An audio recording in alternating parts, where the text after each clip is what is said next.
Hello friends, welcome again in our channel A plus A English Academy. Today we will discuss an important topic, that is a poet, uh, Jonathan Swift. Okay, तो सबसे पहले कि Jonathan Swift को जानने से पहले हमें कुछ इम्पॉर्टेंट फैक्ट को जानना बेहद ज़रूरी है और आइए उस पर हम बातें करते हैं. तो सबसे पहले हमें कुछ मैप से समझना पड़ेगा कि जोनाथन स्मॉल आखिरकार रहने वाले कहाँ के थे. तो जोनाथन स्मॉल का जो जन्म हुआ वो कहाँ जन्म हुआ, उससे पहले आपको कुछ मैप्स के बारे में देखना बेहद ज़रूरी है. सबसे पहले आपको पूरे वर्ल्ड के मैप में यूनाइटेड किंगडम को जानना ज़रूरी है. यूनाइटेड किंगडम जैसा कि आपको दिख ही रहा होगा, यहाँ पर जो है यहाँ पर जो है वो यूनाइटेड किंगडम है. आपको यहाँ पर दिख ही रहा होगा, देख सकते हैं आप कि ये जो एरिया दिखाया जा रहा है, ये जो छोटा सा एरिया दिखाया जा रहा है वो है यूनाइटेड किंगडम. और यूनाइटेड किंगडम की हम बात क्यों कर रहे हैं, क्योंकि जो आयरलैंड है वो अभी जो नॉर्थन आयरलैंड है वो यूनाइटेड किंगडम का पार्ट है, इसलिए हमें इसे बेहद जानना ज़रूरी था. तो देखिए यहाँ पर जो है ये है आपका ये आपका जो है वो यूनाइटेड किंगडम पूरा टोटली उसी का मैप है. देखिए यूनाइटेड किंगडम जो है वो चार मेनली चार देश से बना हुआ है. ठीक है, तो सबसे पहला आता है स्कॉटलैंड, आप देख सकते हैं. उसके बाद नाम आता है इंग्लैंड का, उसके बाद वेल्स का, उसके बाद नॉर्थन आयरलैंड का. तो दोस्तों सबसे पहले यहाँ पर आप देख सकते हैं कि मैंने पूरे आयरलैंड की बात नहीं कर रहा हूँ. मैं केवल नॉर्थन आयरलैंड की बात कर रहा हूँ. ठीक है, मैं केवल नॉर्थन आयरलैंड की बात कर रहा हूँ, क्योंकि पूरा जो देश है, ठीक है, जो पूरा हमारा आयरलैंड है वो यूनाइटेड किंगडम का पार्ट नहीं है. तो केवल नॉर्थन आयरलैंड जो है वो यूनाइटेड किंगडम का पार्ट है. स्कॉटलैंड जो है वो यूनाइटेड किंगडम का पार्ट है. इंग्लैंड जो है, यानी कि मेनली चार देश जो है वो यूनाइटेड किंगडम के पार्ट हैं. और इस तरह हमारा ग्रेट ब्रिटेन तैयार होता है. हम आखिरकार क्यों ग्रेट ब्रिटेन जो है वो इंग्लिश लिटरेचर के लिए बेहद इम्पॉर्टेंट टॉपिक है, क्योंकि इसी जगह से इंग्लिश लिटरेचर का बहुत ही ज़्यादा डेवलपमेंट किया गया था. साथ ही साथ ये बाद में अमेरिका में फैला, फिर इंडिया में भी फैला.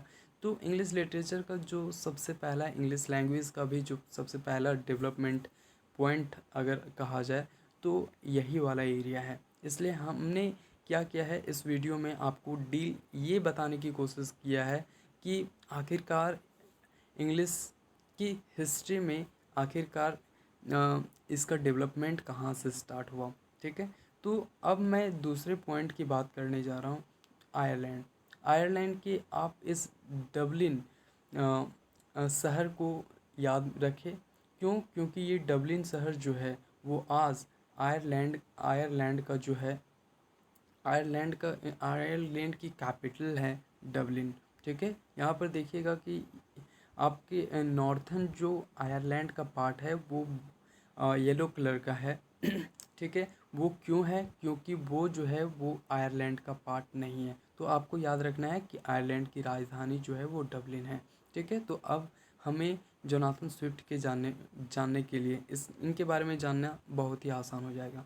तो ये है जोनाथन स्विफ्ट, और इसको चेहरे से भी याद रखें ताकि आप जो है वो कन्फ्यूज़न से बचे हुए रहें. तो दोस्तों सबसे पहले बात जानते हैं कि जोनाथन स्विफ्ट का जो लाइफ का टाइम पीरियड रहा था 1767 टू 1845. ठीक है, अब देखते हैं कि इनका जन्म कब हुआ था. तो born in 13 November 1667 in Dublin आपको फिगर में याद आ रहा होगा. ठीक है, he was Irish satirist and poet, और ये आयरिश सटायरिस्ट थे और पोएट थे.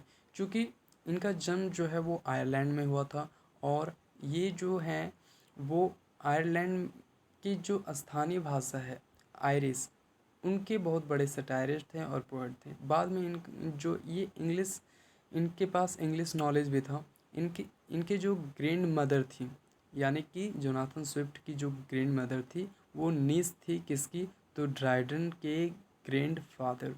यानी कि जो आपको याद आ रहा होगा कि जॉन ड्राइडन जो बहुत ही फेमस थे 17th सेंचुरी में, उनकी जो निस थी, उनके दादाजी की जो निस थी वो इनकी ग्रैंड माँ थी, ठीक है, दादी जी थी।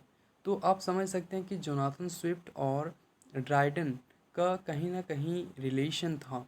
वो क्या रिलेशन था? तो कज़न का रिलेशन था। जो जॉन ड्राइडन जो थे वो जोनाथन को कज़न कहकर कज़न स्विफ्ट कहते थे, ठीक है। और जोनाथन स्विफ्ट जो है he came to England during glorious revolution. ये जो है वो इंग्लैंड में जब ग्लोरियस रिवॉल्यूशन चल रहा था तब ये जो है वो इंग्लैंड में प्रवेश करते हैं। एक स्टेटमेंट आपको याद रखना है, ड्राइडन ने स्विफ्ट को कहा था कि cousin Swift, you will never become a poet. तुम कभी भी पोएट नहीं बन सकते हो। आप इतना यहाँ पर देख सकते हैं कि जोनाथन स्विफ्ट का आज हम नाम पढ़ रहे हैं, यानी कि ये बहुत ही बड़े सटायरिस्ट थे और पोएट थे और बनकर दिखा दिए, ठीक है। ड्राइडन जो है वो इनके जीवन में एक नेगेटिव थॉट इनके जीवन में ज़रूर आया होगा, लेकिन उन्होंने उस नेगेटिव थॉट को अपनी ऊर्जा बनाया और आगे बढ़ा। तो आप देख सकते हैं कि जॉन ड्राइडन की बातों को पूरी तरीके से जोनाथन स्विफ्ट ने काट डाला, यानी कि उसे पलटने की कोशिश की अपनी मेहनत से। उसके बाद हम देखते हैं कि some important work of Jonathan Swift. तो सबसे पहला आता है ग्लोरियस ट्रैवल। तो इसका प्रकाशन जो है वो 1726 में हो जाता है। देखिए, वीडियो में जितना भी ऑब्जेक्टिव क्वेश्चन आएगा और इस वीडियो में जितना भी मैंने कंटेंट डाला है इससे बाहर नहीं आएगा जोनाथन स्विफ्ट के बारे में, ठीक है। तो सबसे पहला वर्क है ग्लोरियस ट्रैवल, 1726 में पब्लिश किया गया था। सेकंड है the battle of the book, 1704 में पब्लिश किया गया था। थर्ड है अ टेल ऑफ अ ट्यूब, 1704 में पब्लिश किया गया था। और फिर अ मॉडेस्ट प्रपोजल जो एक सटायर है, ठीक है, 1729 में पब्लिश किया गया था। इसे आपको आपके सिलेबस में है और आपको पढ़ना भी है। ड्रेसपैर्स लेटर्स 1724 में पब्लिश किया गया था। जनरल टू स्टीला 1766 में पब्लिश किया गया था। तो ये सब इम्पॉर्टेंट वर्क्स हैं और आपको याद रखने ही हैं। देखिए, जोनाथन स्विफ्ट के बारे में एक चीज़ बहुत ही स्पेशल है, verse on the death of doctor Swift. देखिए, जो जोनाथन स्विफ्ट थे वो मरने से पहले अपने डेथ के ऊपर 500 लाइन की के पोएम लिखते हैं, ठीक है। उसका नाम क्या था? Verse on the death of doctor Swift, ठीक है। तो इस तरह से आप देख सकते हैं कि हमने जोनाथन ये इम्पॉर्टेंट जो इसमें सबसे ज़्यादा इम्पॉर्टेंट यही है उनका वर्क, ठीक है। तो उनके वर्क को आपको याद रखना है और हमने पूरा डिटेल एक्सप्लेनेशन किया है। लेकिन इनके वर्क्स को आप जानना चाहते हैं तो कमेंट कीजिएगा कि इनके वर्क्स के बारे में भी डील कर दीजिए, ठीक है।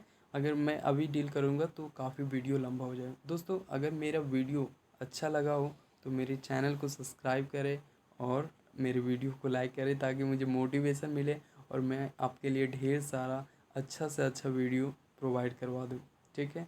तो थैंक यू दोस्तों for watching my videos.